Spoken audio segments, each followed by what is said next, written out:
dear students, this is Divang Shah from LG Institute of Engineering and Technology. We have been learning the subject basic electrical engineering, and we are in a continuation to learn about the AC circuits. Now, in our previous lecture, we have discussed about purely resistive circuit, purely inductive circuit, and purely capacitive circuit. Right now, in our today's session, we have to combine R, L, and C. So, in our first part of discussion, we are going to take a series combination of R and L, and then we apply the AC signal E is equal to V sine omega t. After that, we learn about the series combination of R and C, and subsequently learn about we combine R and C all together in a series. Right. So, let's first start with the so, dear students, we have been discussing about the AC circuits, where in our previous session we have discussed series RL circuit. Now, in our today's session, let us discuss about the series resistance capacitance circuit. This is defined as a series RC circuit. Now, our terminology is same, where we have to first discuss about 3 points. So, point number 1, the relationship between voltage and current, the phase difference between voltage and current. Point number 2, that is to draw the waveform and phasor diagram. Point number 3 is the power calculation. Right. So let us first start with the series combination of resistance and capacitor, where the voltage drop across the voltage where this is voltage drop across the resistance is VR, that is equal to I into R. The voltage drop across the capacitor, that is equal to VC, that is equal to I into XC. Right. So if for this series combination, now we apply the AC sinusoidal signal, Vt is equal to Vm sin omega t. Right. Now here further we discuss and taking the individual phasor diagram of resistance and capacitor, where for the resistance the phase difference is 0. So both the vectors starts at the angle 0.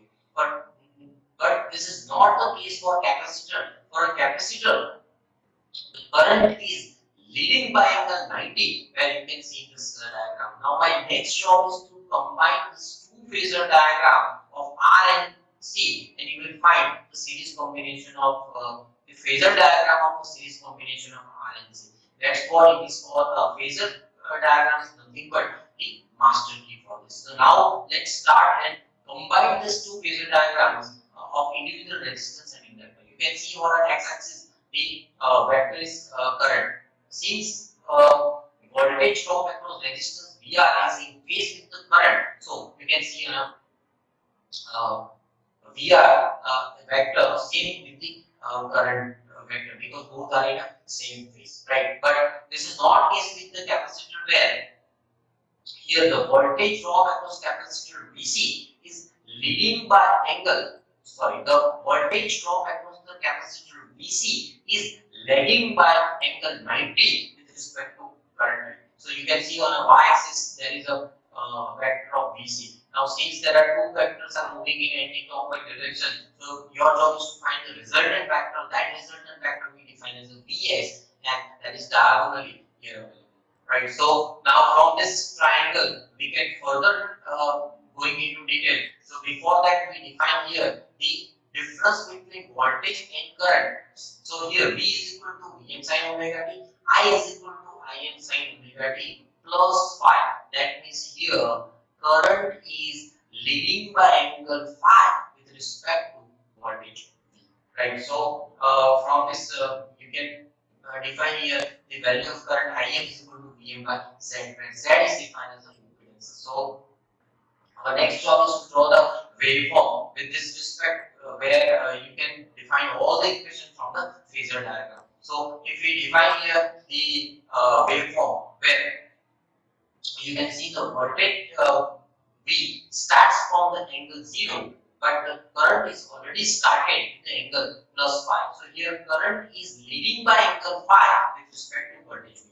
Right. Now next case we will define the power calculation. P is equal to V into I, where you can define here the instantaneous power is nothing but the multiplication of instantaneous voltage and current. So P is equal to V into I, where you define P is equal to Vm sin omega t into Im sin omega t plus phi.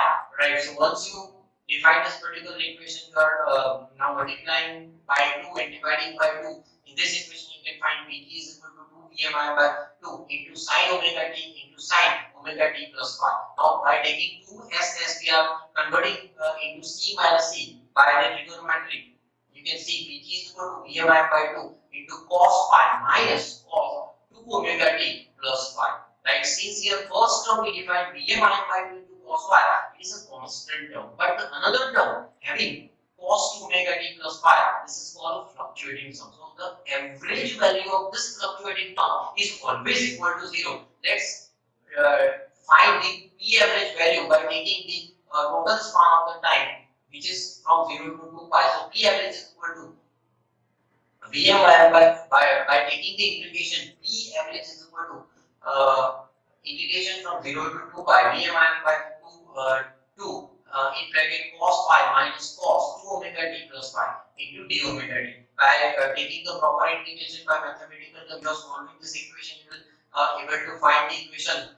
You can see point by point p average is equal to Vm by 4 pi in bracket cos 2 pi minus 0 minus Vm by 8 pi bracket sin 4 pi plus phi minus sin phi. Now further taking this term, and you can see here p average value is equal to Vm by 2 into cos phi minus 0. So instead of Vm and Im, I am going to take Vm by root 2 into Im by root 2. So the p average value is equal to Vm by root 2 into Im by root 2 into cos phi. Since Vm by root 2 and Im by root 2 is nothing but the RMS value. So you will find the p average value here. That is nothing but p average into I average into cos phi. So p average is nothing but vi cos phi.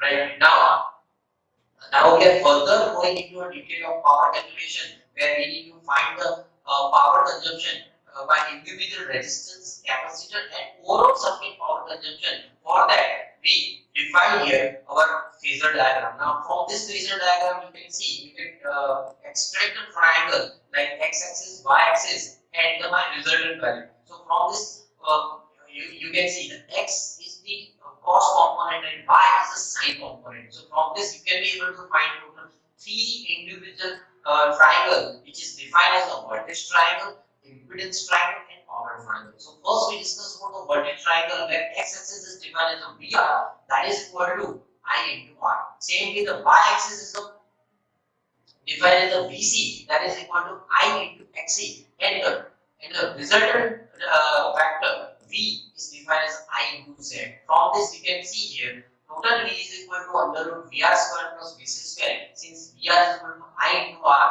and VC is equal to I into XC, so you will see here V is equal to I under root R square plus X square, where R square plus X square you can define as an impedance Z. So here V is equal to I into Z, or I is equal to V by Z.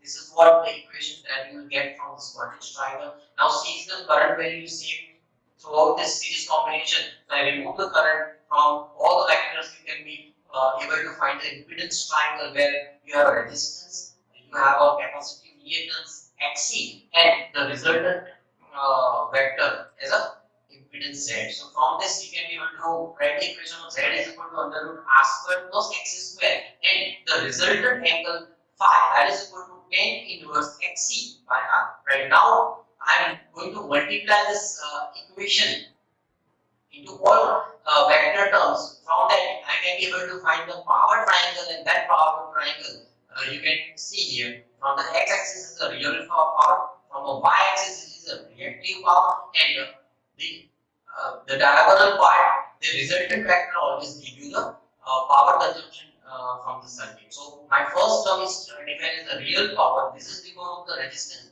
So that is equal to P is equal to VI cos phi, that is equal to I square into R. Same with the reactive power, that is because of the y-axis. So reactive power Q is equal to VI sin phi, that is equal to I square into XC. And my operant power, the overall circuit power, that is S is equal to V into I, that is equal to I into Z. Right. So from these three triangles, you can be able to find the individual equation as well as the power equation. But what about the circuit efficiency? So you can see here from circuit efficiency, you can define in terms of the power factor, and that power factor is nothing but the cos phi. So from this power triangle, if you define your cos phi or a power factor that is equal to ratio of real power to the apparent power, that is equal to R by Z, that is equal to cos phi from this triangle, right? Now, the value of power factor is always between 0 to 1, right? And then maximum it can go to 100%.